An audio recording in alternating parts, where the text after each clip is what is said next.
যে মানুষকে টাকা মেরে খেয়েছে অন্যায়ভাবে তাকে একটু দেখতে যান, দেখবেন তার ওই কাপড়ের মধ্যে কোনো পকেট নাই, চেকগুলা বাড়িতে, টাকা বাড়িতে, স্বর্ণ বাড়িতে, একদম খালি হাতে যাচ্ছে।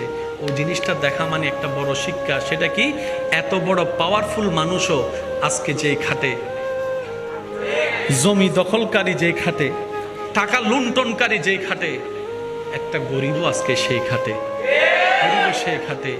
গরিব টাকাহীন ভাবে দুনিয়াতে গেছে, তার যে অবস্থা, কোটিপতিরও আজকে খাটিয়ার মধ্যে কি অবস্থা। এটা নিজেকে দেখানো, নিজেকে বোঝানো, নিজের মনের লোভের আত্মাকে মেরে ফেলা। দেখ দেখ দেখ, লোভ করেও তে কিছু নিতে পারে নাই, তুইও নিতে পারবি না। সুতরাং আল্লাহ এবং নবীর পথে চল, তাহলে দুনিয়াতে কিছু না পেলেও অন্তত আখিরাতে ইজ্জত পাবি, শান্তি পাবি, প্রশান্তি পাবি, রবের দয়ায় জান্নাত পেয়ে